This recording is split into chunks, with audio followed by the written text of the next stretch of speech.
किसका इंतजार है माँ वैष्णो देवी को? क्या राज छुपा है उन 3 पवित्र पिंडियों के पीछे? क्या कलयुग की महारानी है माँ वैष्णो देवी? क्या उन 3 पिंडियों में सच में जान है? क्या कलयुग का उद्धार उन 3 पिंडियों से ही होगा? आइए जानें आज इस वीडियो में। पुराणों की प्रचलित कहानी के बारे में अगर हम जानने का प्रयास करें तो यह कहानी शुरू होती है त्रेता युग से। त्रेता युग में एक राजा धन ऐश्वर्य से संपन्न था जिसका नाम था रत्नाकर। जीवन में उसे कोई भी कमी ना थी, बस एक संतान की इच्छा थी।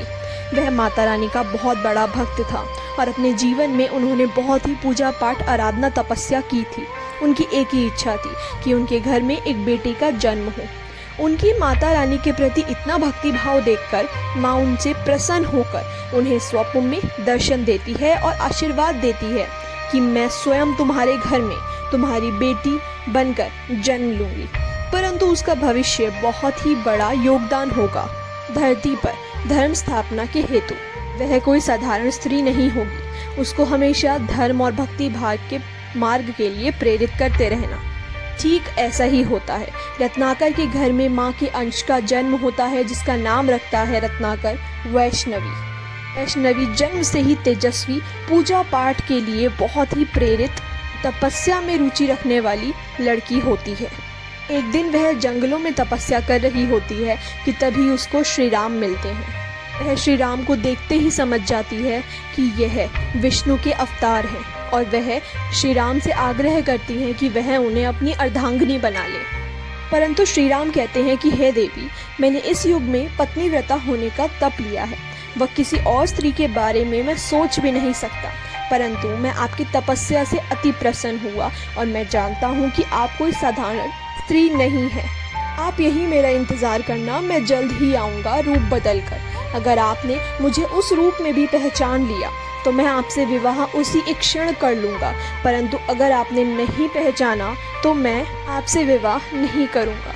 ऐसे ही दिन बीतते हैं और वैष्णवी वही प्रतीक्षा करती है भगवान का। एक बार अकस्मात उनके पास एक बूढ़ा कुरूप व्यक्ति आता है और विवाह के लिए आग्रह करता है। वैष्णवी उसके पास बिना देखे उन्हें मना कर देती है और कहती है कि हे मानव, मैं किसी और का इंतजार कर रही हूँ, मैं किसी और की पहले ही हो चुकी हूँ। परंतु ये बात बोलते ही वैष्णवी को ऐसा एहसास होता है कि उन्होंने कुछ गलत बोल दिया, परंतु अब बहुत देर हो चुकी थी, अब समय निकल चुका था। जब वह पीछे मुड़ के देखती है, अपने गलती के एहसास करती है, तब उनको पता चलता है कि वह बूढ़ा कुरूप व्यक्ति और कोई नहीं बल्कि स्वयं श्री राम थे, जो वैष्णवी की परीक्षा ले रहे थे।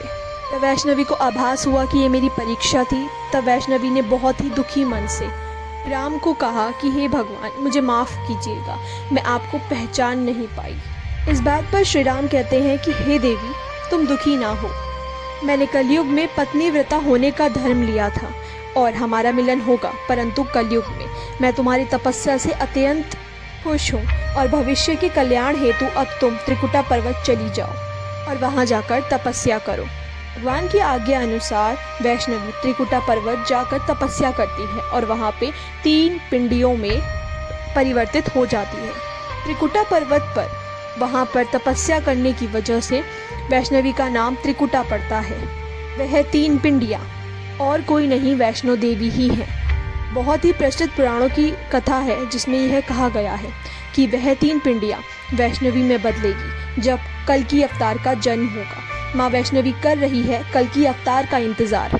कलयुग में वैष्णवी का नाम रमा होगा और वह कल की अवतार से विवाह करेंगी। कल की अवतार विष्णु का रूप होंगे और श्री राम के वादे के अनुसार कल की अवतार और रमा यानी वैष्णवी का विवाह होगा और होगी वैष्णवी की तपस्या पूरी। दोस्तों, आज के लिए इतना ही।